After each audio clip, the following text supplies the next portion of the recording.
Well, hey everybody, I'm Jan Erickson from Stepping Aside, and welcome to As Above, So Below, a rune and tarot divination for Thursday, the 23rd day of February, 2023. Well, we have a little synchronicity there between the day and 2023, the 23 part at least. So that's kind of fun. Um, 23 reduces to 5, so change, protection, freedom versus restriction, innovation, variety, all keywords of the number 5. Um, let's see. I think I'm going to go ahead and get started with the taking the Elder Futhark rune. I Let's see, today's Thursday, you guys already know about everything going up on the blog.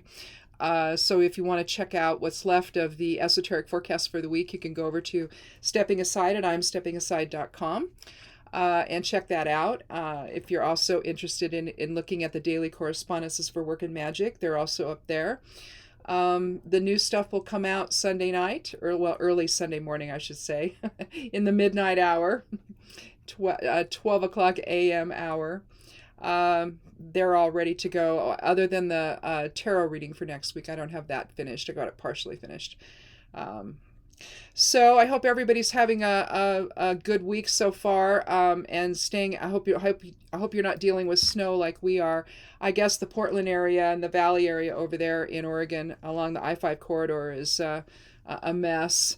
And I haven't talked to either of my two kids yet to find out what it's like over there. But over here we woke up to about an inch or so of snow. Our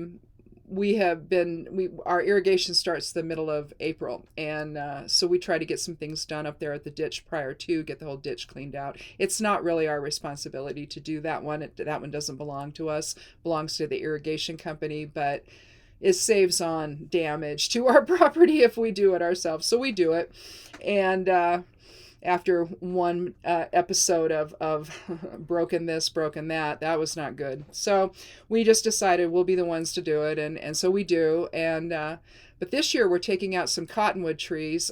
They're small, but we need to take them out. And because there's suckers growing all along that portion of the ditch where they're growing. And so we've been taking them out. We took some out on Monday. We took 5 of them out on yesterday. And we still have, I think, maybe 4 little ones left to do. And so we were hopefully going to do that today, but there's snow, so we won't. We'll have to wait. But I was able to grab some buds off of them. Cottonwood buds are what's also known as balm of Gilead. And they're anti-inflammatory, antimicrobial, antifungal. And so I went ahead and they're great for just an all-purpose liniment, healing liniment or salve. I went ahead and I did a liniment, and I did 2 jars of honey. I'm putting some in some honey. That's going to take a while, though. Resin actually extracts best in grain alcohol, so I have to get some more of that to do the tincture, and then I haven't done the salve yet, and so I have to get some more bud, I think, to do that. I don't think I'm going to have enough to do both tincture and salve, so I'll have to get some more buds off the other ones we're going to cut down. I like to get them when they're very fresh, so I like to take them. You really want to take them off down trees, because they still grow for a little while, But this way, I get them right away. There's no degradation at all. So anyway, that's what I've been doing. Yesterday, I did that, and like I say, I have a couple more things to do with it. But I have some left, but I don't have enough, and so there's plenty on them though, and I'll get them before we strip everything off. We're going to use them as poles, I think, around the garden or something, or I'm not sure yet. My husband's got some ideas there, but that's what we've been doing. And today we'll spend the time in the house, other than when we have to go out and feed the chickens. And the geese pair, they're back. and they're not going anywhere now, so she must be getting ready to start rebuilding her nest. So my husband put some more hay out on the dock next to her old nest from last year. They've been coming here for over 10 years, and I was so worried, that the bird flu took them out, but it didn't. They're back again, so yay. And they know, and it's cool because they know us, and that's what's cool about it. They just stay long enough to nest, have their babies. They float around in the pond for a week or so, get them grazing in the pasture and stuff and in the yards, and then they go. They all just leave. I don't know where they go, but they go. They should stay here because it's safest here, but I don't know. What do I know? Today's rune from the Elder Futhark for the as above side is Rado. Rado is an interesting rune. It means it's essentially rider and horse, and so it's that integrated movement, integrated motion, or just integration with either self, either within the self or with between self and others. It's that unspoken, higher awareness that links us to one another, really. It's essentially the soul journey that it takes into form. So integrating, really, it's really an as above, so below rune, in that you're integrating the soul into the physical aspect of self, basically. And so there's your true expression of Rado. But it could mean integration with other people. And so let's take a look at the Geomancy rune and see.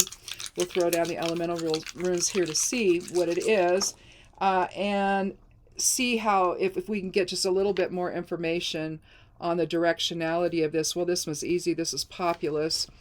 On the Geomancy runes, I have each one coded to its own element. So you have a single dot on this one. This is for elemental water.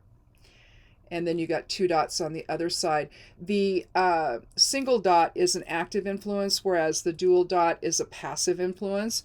And so if you had all single dots, that would be via, and that would look like this. And so that would be intentionally going off on your own path, basically making your own way in life, without necessarily the input of other people. And then you have its complement, Populous. So it's kind of 2 sides of the same coin there. But here it's the people, it's the crowd, it's the follower.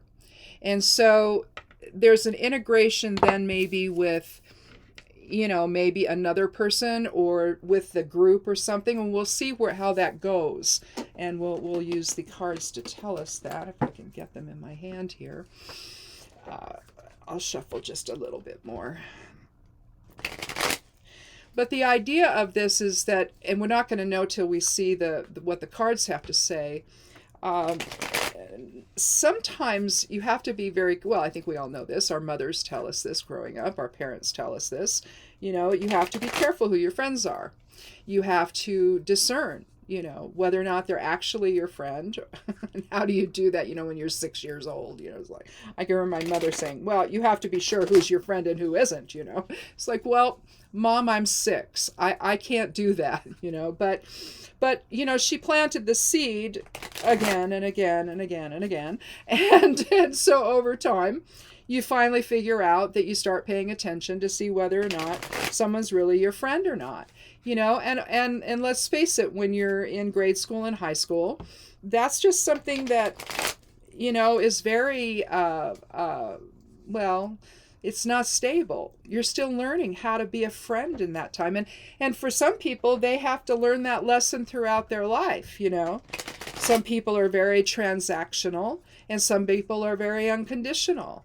Boundaries are improper on both ends of the spectrum, but, I think that it's better to be more unconditional than it is to be transactional, because eventually people figure that out, and it's like, oh boy, they say they're my friend, but they're really not.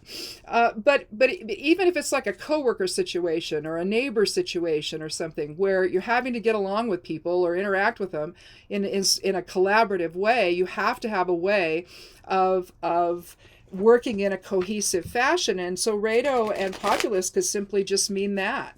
that we need to do that today or over the next few days. Actually, I'm pulling the Knight of Swords again. We don't want to do that because we have the Knight of... Or no, did we have the Knight of Swords last time? Yes, we did. So I didn't shuffle the cards enough.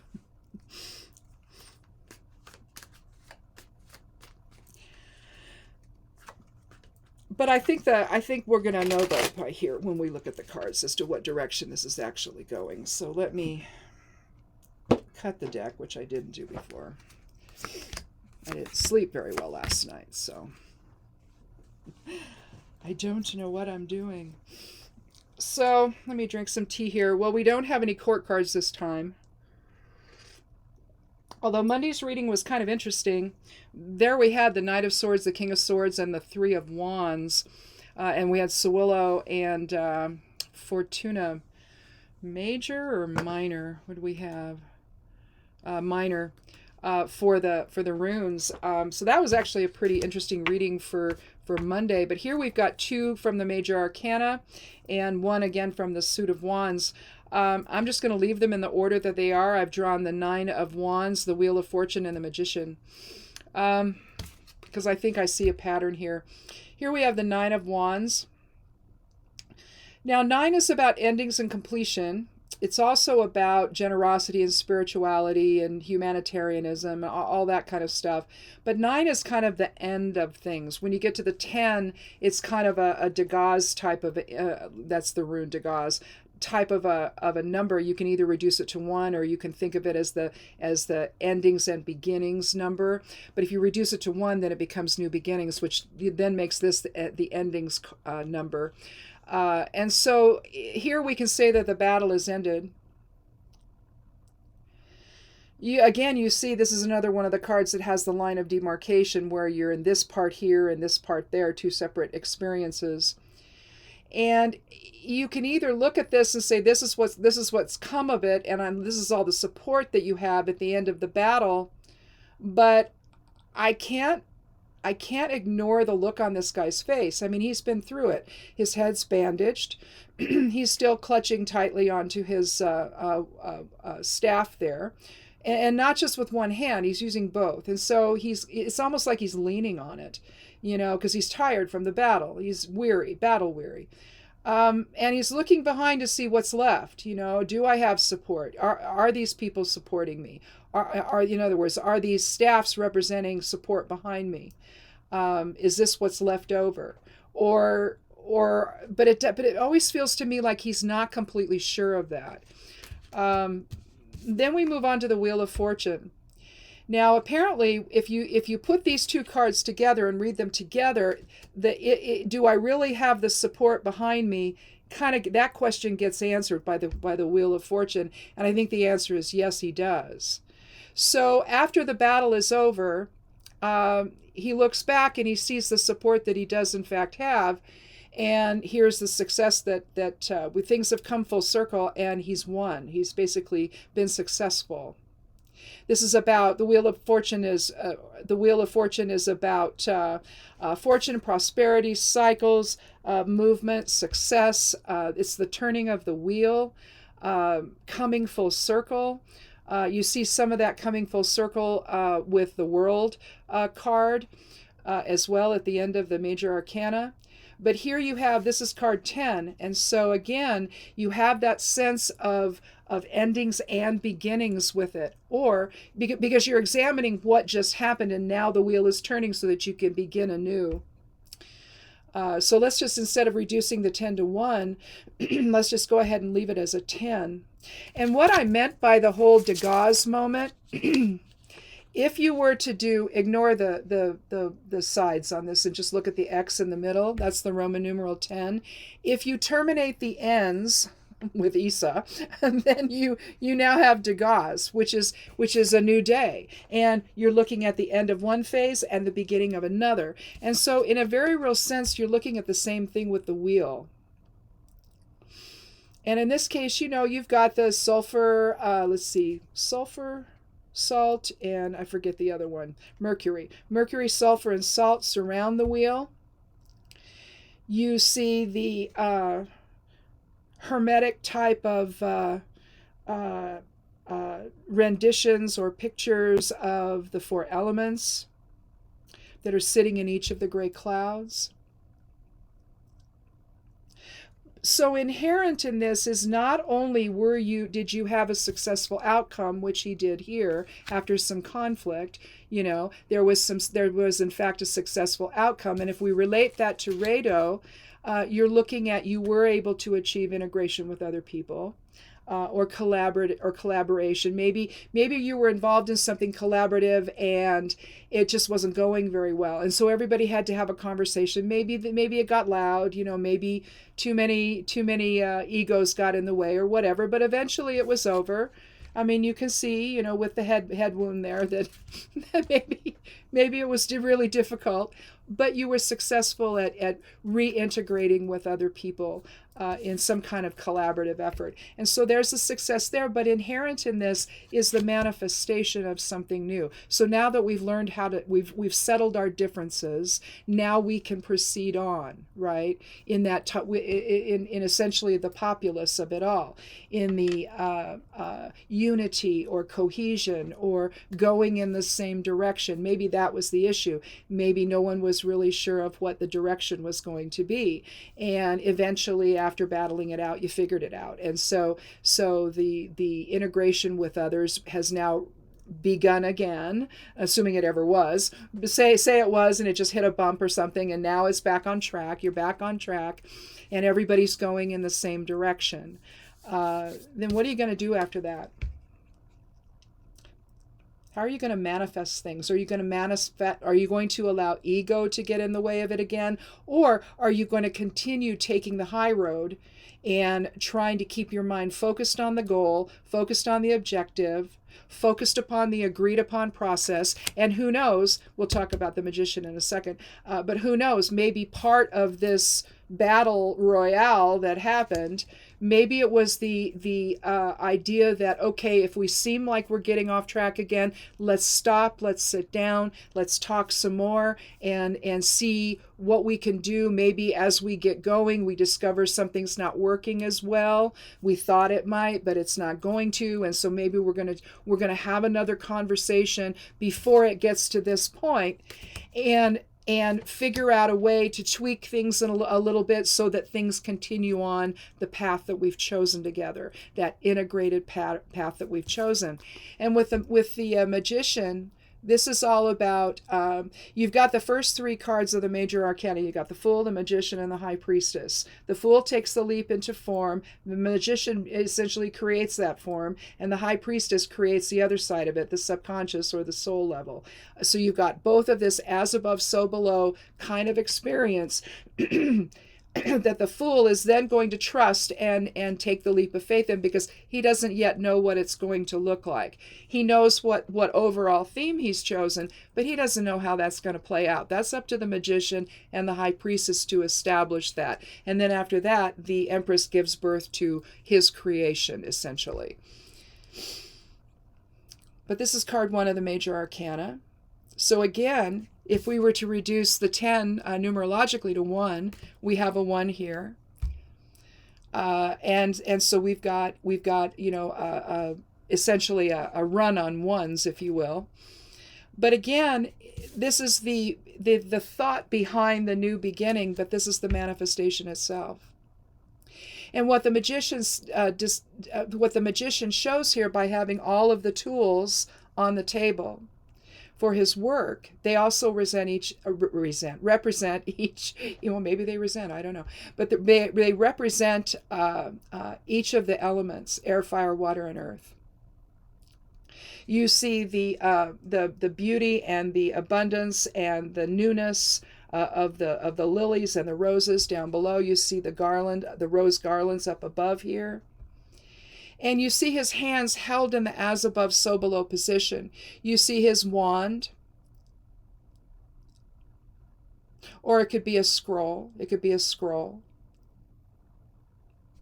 It's not big enough for me to see that it's necessarily a scroll, but it could be. And he's holding that up to spirit. He's holding that up to heaven. So the idea that the blessings of the Creator or the spiritual awareness that we have is then is then invoked into form. You see the figure 8 above his head, the lemniscate. And that's really about the eternal movement of life, the up and down of life, the ebb and flow of life, and the synchronicities that we experience. And so to understand that things can always be changing. So again, that's why I say that maybe something has part of the agreement here that was finally made to end the problem is the need to come back together periodically to check in and see, is everything going the way we think it should? Is there anything we need to do differently? And in doing so, that preserves that integration, that redo with other people. Again, with populace being the people. So it's not the sort of self-integration that we're looking at, although that has to take place as well, I'm sure, so that you can then come together in higher purpose with others. So that the ego is not controlling the narrative, the ego is not controlling what unfolds, but that higher awareness does. We keep our minds on the goal, on the objective. We remember the agreement that we've made together, and how we're focused on integrating successfully with other people. Excuse me.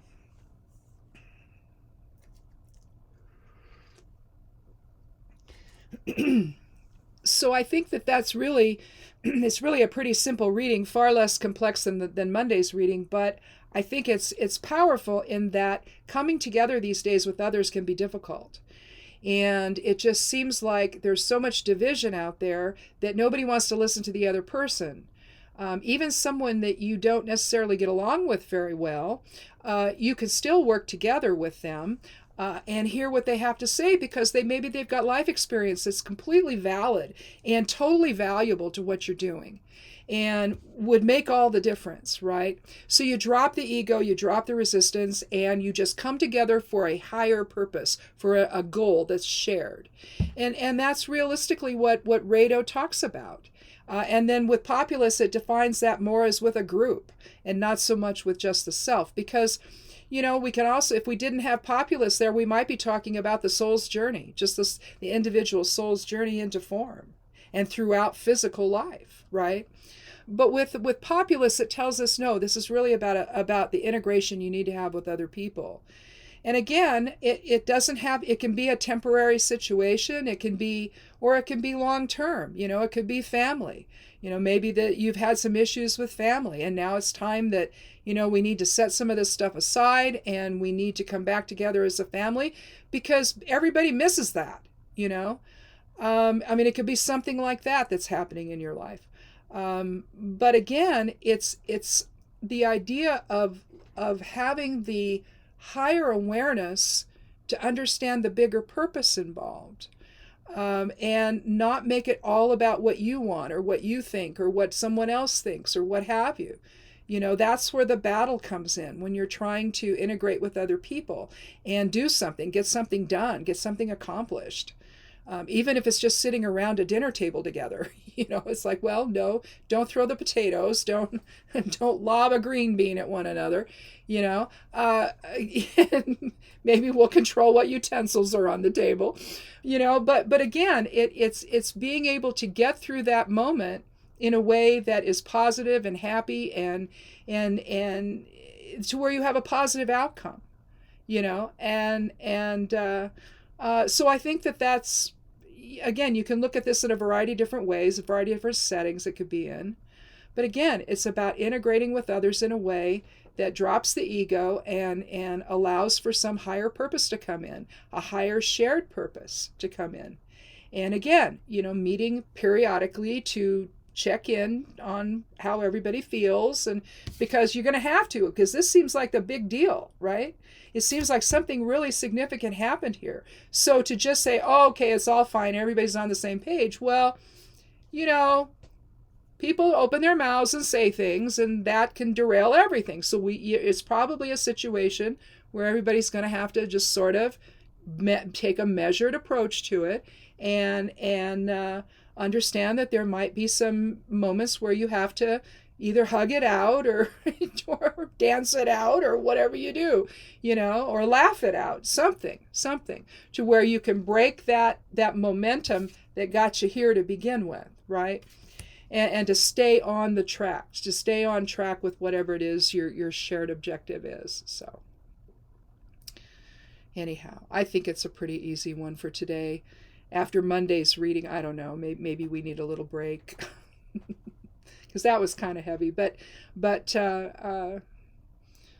so much so I wrote about it on Substack. I joined Spoutable. That's kind of a fun place. It's brand new, so there's a few bugs, but they're working them out, and they do it pretty quickly, and everybody's real nice. They don't tolerate any nonsense. I read somebody said today, I started out, and then a few minutes later, there was a whole bunch of weird stuff, and then all of a sudden it was gone. It was just gone. And she says, I so appreciate that, because, the bird site, it's not like that anymore. It's a cesspool, she said. And so I'm just like, well, okay. But I joined a couple days ago, and I'm Wise Woman over on Spoutable, on Mastodon, and on Counter Social. So that's who I am on all those places. I think that's the only new places. I was on one other, but I got off of that because I didn't like their terms of service. That was kind of weird, and I didn't like that. And so it's like, no, you're not going to own any of the pictures that I put up. You're not going to own anything I say. That's all my stuff. And so I didn't like that, so I got off that right away. But I like Mastodon real well. That's a fun place. A little bit different than what you normally see. You can actually get into conversations with people about stuff that in ways you don't seem to be able to in other places. So I appreciate that. And then Counter Social is just fun. It's just fun, and I really like that place. That's a neat place.